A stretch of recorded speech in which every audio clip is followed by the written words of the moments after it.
اعوذ باللہ من الشیطان الرجیم، بسم اللہ الرحمن الرحیم۔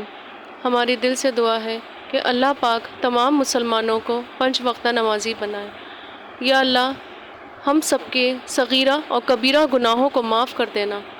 یا اللہ پاک، بیت المقدس کو آزادی نصیب فرمانا۔ یا اللہ پاک، فلسطین کے مسلمانوں کی غیب سے مدد فرمانا۔ آمین۔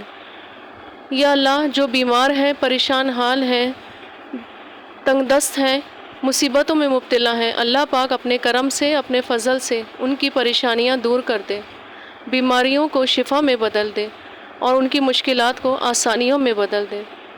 اللہ پاک سب کو نیک اور صالحہ اولاد عطا فرمانا، دین پہ چلنے والا بنانا اور سچا عاشق رسول صلی اللہ علیہ وسلم بنانا۔ آمین ثم آمین۔ پہلے انبیاء علیہ السلام کا یہی معمول تھا کہ ہر پریشانی کے وقت نماز کی طرف متوجہ ہو جاتے تھے۔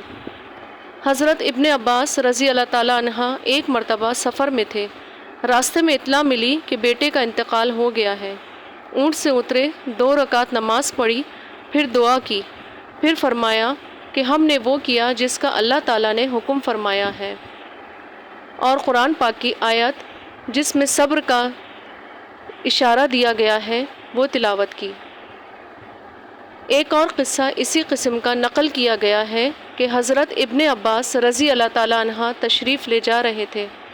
راستے میں ان کے بھائی قسم کے انتقال کی خبر ملی۔ راستے سے ایک طرف ہو کر اونٹ سے اترے، 2 رکعت نماز پڑھی اور اتحیات میں بہت دیر تک دعائیں پڑھتے رہے۔ اس کے بعد اٹھے اور اونٹ پر سوار ہوئے اور قرآن پاک کی آیت تلاوت فرمائی۔ ترجمہ: اور مدد حاصل کرو صبر کے ساتھ اور نماز کے ساتھ، اور بے شک وہ نماز دشوار ضرور ہے، مگر جن کے دلوں میں خشوع ہے ان پر کچھ دشوار نہیں۔ انہی کا ایک اور قصہ ہے کہ ازواج مطہرات رضی اللہ تعالیٰ عنہ میں سے کسی ایک کے انتقال کی خبر ملی تو سجدے میں گر گئے۔ کسی نے دریافت کیا کہ یہ کیا بات تھی؟ آپ نے فرمایا کہ حضور پاک صلی اللہ علیہ وسلم کا ہم کو یہی ارشاد ہے کہ جب کوئی حادثہ دیکھو تو سجدے میں یعنی نماز میں مشغول ہو جاؤ۔ اس سے بڑا حادثہ اور کیا ہوگا کہ ام المومنین رضی اللہ تعالیٰ عنہ کا انتقال ہو گیا ہے۔ حضرت عبادہ رضی اللہ تعالیٰ عنہ کے انتقال کا وقت آیا۔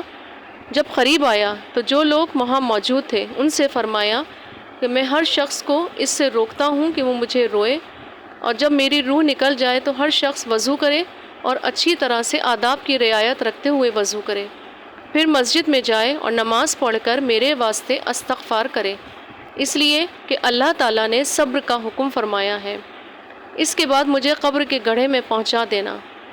حضرت ام کلثوم رضی اللہ تعالیٰ عنہ کے خاوند حضرت عبد الرحمن رضی اللہ تعالیٰ عنہ بیمار تھے، اور ایک دفعہ ایسا سکتہ کی حالت ہو گئی کہ سب نے انتقال ہو جانا تجویز کر لیا۔